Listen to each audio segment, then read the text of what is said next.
안녕하세요. 크립토TV입니다. 뉴욕 금융당국이 암호화폐 그린 리스트에서 리플, 도지코인 등 이더리움을 제외한 모든 알트코인을 제외시켰다고 하는데요. 그들이 어떤 의도를 가지고 한 행동들인지 한번 살펴보도록 하겠습니다. 9월 19일자 기사인데요. 뉴욕주가 그린 리스트를 8개로 대폭 축소했다. 리플 도지가 다 빠져버렸다고 하는데 일단 이 그린 리스트에서 빠져나온다는 게 어떤 영향을 끼치는지 한번 소개를 해드리면요. 여기에서 제외가 되면 암호화폐 기업들은 자기 코인을 상장을 하거나 상장 폐지할 때 뉴욕 금융당국의 서면 허락을 일거수일투족 다 받아야 된다. 이런 뜻입니다. 굉장히 답답하겠죠. 왜냐하면 지금까지는요. 자율적으로 한국도 마찬가지지만 상장하고 상장 폐지하고 커스터디하고 이런 거 자율적으로 다 해왔었습니다.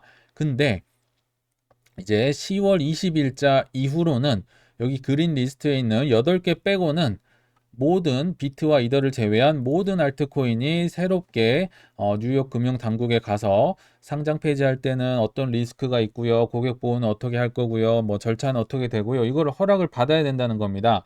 그러니까 모든 알트코인이 활동에 굉장히 규제를 받고 제약적이다. 이렇게 보시면 될 것 같고 이게 왜 더 답답한 것 같냐면요.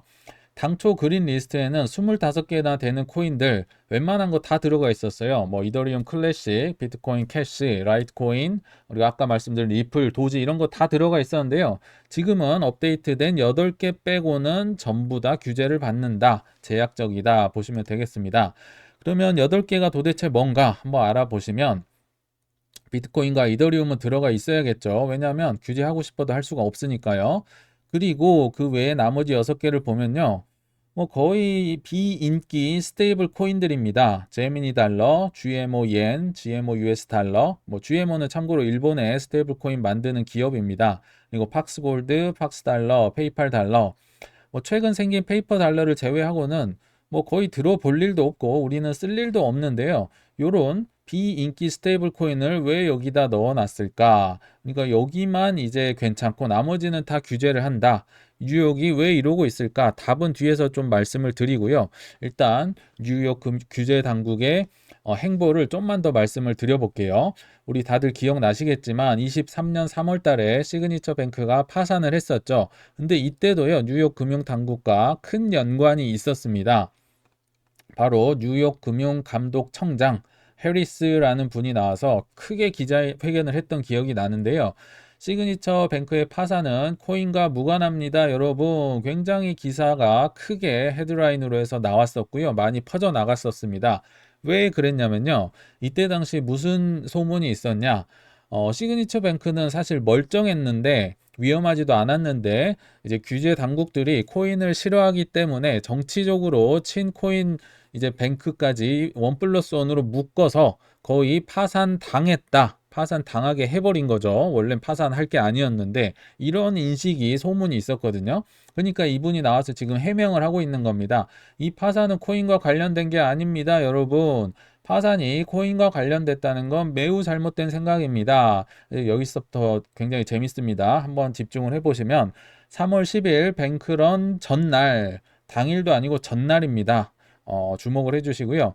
전체 예치자 20% 가운데 또 그 출금한 사람들 중에 또 20%만이 코인 예치의 고객들이었습니다. 아마 통계를 해보신 분들은 아시겠지만 담당자의 의지에 따라서 얼마든지 축소하고 은폐할 수가 있죠. 지금 축소, 은폐 마사지가 굉장히 많이 들어갔다. 왜 그랬냐면요. 코인의 영향력을 축소하기 위해서입니다. 한번 보시면 왜 굳이 뱅크런 당일이 아니고 전날인가요? 당일날 뱅크런이 더 컸을 거 아니에요. 근데 전날이 더 적었기 때문에 영향력이 전날로 찍은 것 같고요. 전체 예치자 20%에 또 20%, 0.2 곱하기 0.2 하면 0.04, 4% 나오죠. 그래서 뱅크런 전날 겨우 4%만 코인 관련 뱅크런입니다, 여러분. 96%는 코인과 아무 상관없는 겁니다. 통계를 많이 마사지를 해서 코인에 대한 파산, 그 코인과 관련 없다는 거 계속 강조를 하고 있고요. 시그니처 뱅크는 이미 우리랑 상관없이 가상자산 기업 서비스를 많이 축소하고 있었습니다. 우리가 이걸 파산시킨 게 아니라 얘네들이 운영을 잘못해서 망했습니다. 자꾸 주장을 하는 거죠. 제가 한번 정리를 해보면요. 저의 말로 한번 정리를 해보면, 에헤이, 우연히 파산한 거지. 이게 코인이랑 무슨 상관이 있어? 이렇게 자꾸 주장을 하시는데, 이렇게 너무 자꾸 강하게 아니라고 하니까 굉장히 의심스럽고 찝찝했던 기억이 아직도 남아 있습니다. 제 머릿속에는요. 근데 요 관련된 기사 하나만 더 소개를 해드리면 이제 3월 21일자 기사였는데요. 시그니처 뱅크가 망했으니까 누군가 인수를 했겠죠. 근데 우연찮게 뉴욕 금융당국의 뉴욕 플래그스타 은행이 여기를 꿀꺽했었습니다. 근데 또 기사에 떡하니 크게 나와 있죠. 코인 사업 부분은 제외. 코인은 하지 마세요. 코인은 아닙니다. 자꾸 이런 뉘앙스를 풍기고 있죠. 강하게. 그러면서 플래그스타 은행의 입찰에는 구 시그니처 뱅크의 코인 사업 관련된 40억 달러의 예금이 포함되지 않았다. 입찰 대상에요. 코인 관련된 건 아예 빼버렸다는 거죠. 하지 마. 다시 강하게 주장을 하고 있고요. 여기 예금보험공사에서요. 그리고 암호화폐 기업들이 사실 암호화폐 기업들이 시그니처 뱅크를 많이 이용을 했잖아요. 근데 여기가 망했으니까 플래그스타를 원래 써야 되는데 플래그스타 서비스를 계속 이용할 가능성이 크지 않다. 말은 크지 않다고 하고요. 쓰지 말라고 했겠죠. 여기는 이제 시그니처 뱅크, 그러니까 친코인 기업 은행의 명목을 끊어버리겠다. 이제 정부 당국이 자꾸 얘기를 하는 거고요. 이제 전 하원 의원이자 시그니처 뱅커 이사, 이분은 어찌 보면 피해자라고 할 수 있겠죠. 그래서 조금은 더 진실에 가까운 말을 할 수 있지 않을까 싶은데요. 지난주 규제 당국이 근본적인 이유가 아니라 정치적인 이유로 우리 뱅크, 우리 은행을 파산 당하게 했다. 우리는 위험하지 않았는데 억울하게 지금 망했다. 지금 이 얘기를 하고 있는 거예요. 규제 당국, 특히 뉴욕에서는 암호화폐가 독성이 있다는 메시지를 보내고 싶어 했다. 피해자가 얘기를 하니까 좀 더 신빙성이 있어 보이죠. 그리고 또 다른 통신, 로이터 통신에서는 은행의 입찰자들이 규제 당국에 의해 은행의 코인 사업을 포기하도록 강요받았다. 또 나옵니다. 다른 통신사에서도 또 얘기를 하는 거죠. 입찰을 하는데 코인 사업은 니네한테 파는 거 아니야. 그러니까 신경도 쓰지 마. 이렇게 또 강요받았다. 확인 사살까지 기사에서 해주고 있습니다. 답을 말씀드리기 전에 왜 이렇게 뉴욕이 탄압을 하는지 또 하나만, 이상한 거 하나만 또 하나 말씀드릴게요. 제가 2년 전쯤에 글을 쓸 때 이분을 좀 소개를 했던 기억이 납니다.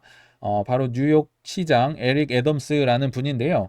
이분은 코인 때문에 당선이 됐다고 해도 무방합니다. 암호화폐 업계의 지지를 받아 당선이 된 분인데, 왜냐면요, 이분의 공약이 죄다 코인이었어요. 첫 월급뿐만 아니라 그러니까 21년 9월쯤에 당선이 됐을 텐데요. 세 번째 월급까지, 첫 번째, 두 번째, 세 번째 월급은 비트코인과 이더리움으로 받겠다. 이게 공약이었습니다. 그리고 실제로 이제 당선이 되고 비트코인과 암호화폐 허브로 뉴욕시를 만들겠다. 그것도 모자라서 뉴욕시티 코인을 발행하겠다 했는데요. 그때 이후로 이분이 코인니스에서 본 적 거의 없으실 겁니다. 바로 배신을 때렸기 때문에 안 나오고 있는데요. 이 친 비트코인 인사님께서 비트코인은 좋아한다고 하지만 가상화폐 채굴은 반대하겠다. 더 자세하게 보면요. 코인 생태계는 지지하나 채굴은 아닌 것 같다. 뭐 환경도 오염하고 전기세도 많이 나오고 마치 21년도에 일론 머스크가 이런 얘기 해가지고 비트코인 많이 떨어졌을 때 기억나실 겁니다. 똑같은 발언을 하고 있고요. 그러니까 뭐 술은 마셨는데 음주운전 아니다. 지금 이런 얘기를 하고 있었고 그 이후로는 이제 아예 코인판에 등장을 하지 않았다가 그나마 하나 찾은 거 23년 7월 달이었는데요. 이분은 비트코인으로 월급을 받았다고 했었죠. 그리고 뭐 몇 달 전까지만 해도 비트 이더 그대로 들고 있어요. 이렇게 얘기를 했던 분인데 재산 신고에서 빼먹었다고 합니다. 누락 뭐 고의로 한 게 아니다. 이렇게 얘기를 했었는데요. 해명을 들어보면 비트코인 이더리움은 증권이 아니라서 내가 신고를 안 했다. 실수다고 하는데 제가 이 재산 신고서를 딱 보니까요. 1000달러 이상의 증권, 가로 열고 주식, 채권, 암호화폐, 뭐 채굴기업 지분 등 딱하니 써 있어요. 뭐 빼박인데 요거를 뭐 오해했다고 하면서 신고를 안 했다고 합니다. 아무튼 뉴욕에서는 이런 식으로 굉장히 배신을 하고 암호화폐 쪽을 죽이는 정책을 계속 이어나가고 있다 보시면 되겠습니다. 일단 왜 그럴까? 일단은요, 근데 뉴욕 금융당국이 답안지를 줬습니다. 바로 여기는 면제부를 준 코인들이었잖아요. 여기를 보면 답을 알 수 있습니다. 제가 추측을 했던 그 결과들을 일단 소개를 해드릴 텐데요. 어, 일단 이 답안지를 보면요. 비트 이더를 빼고는 스테이블 코인이었잖아요. 그러니까 일단 스테이블 코인은 괜찮다고 보는 거네. 저는 이렇게 생각을 했는데 그럼 이상하죠. 비인기 종목들만 있고 뭐 USDT, USDC, BUSD는 왜 뺐어? 저는 이런 의심이 바로 들더라고요. 질문이 있어서 일단 팩트를 체크해 보면 올해 1월 달에는 코인베이스에서 그러니까 뉴욕 금융 당국이 1월 달에 코인베이스에 1억 달러의 벌금을 때렸습니다. 코인베이스도 때렸고요. 2월 달에는 스테이블 코인 BUSD를 발행 중단 명령을 내렸습니다. 더 센 거죠. 그리고 BUSD는 참고로 팍소스에서 만든 바이낸스 관련 스테이블 코인이겠죠. 그리고 USDC에도 벌금을 때렸고 그린리스트에도 알트코인들을 싹 다 제거를 해버렸고 왜 이럴까? 일단 제 생각을 말씀을 드리면요. 일단 USDC부터 말씀을 드려볼게요.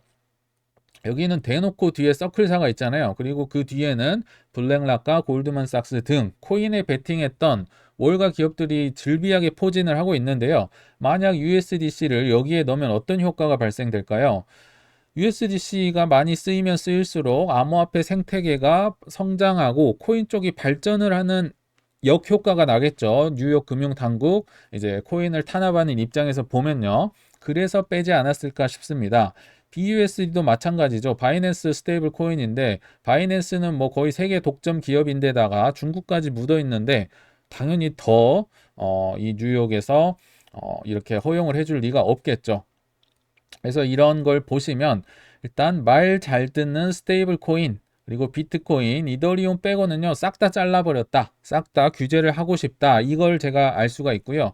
결국은 친화적인 은행 친화적이고 그러니까 뉴욕에 있는 은행들 얘기를 하는 겁니다. 그리고 스테이블 코인 친화적이며 순종적인 그러니까 그렇게 영향력 크지 않고 내 말 잘 들을 수 있는 스테이블 코인 친화적인 정책을 펴면서 뉴욕에 있는 은행들 위주로 이제 코인이 불장이 올 때 나는 스테이블 코인 위주로 돈을 벌겠다. 우리 은행들 잘 챙기고 있다. 이렇게 저는 해석을 했습니다. 이분들이 이렇게 뭐 코인이나 스테이블 코인을 못 살게 구는 게 이런 쪽이라고 보시면 될 것 같아요.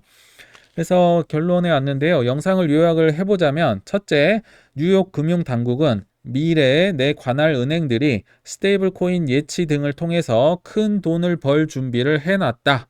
그리고 둘째, 은행의 적인 알트코인들은 최대한 밟아놓고 있다고 보면 될 것 같습니다.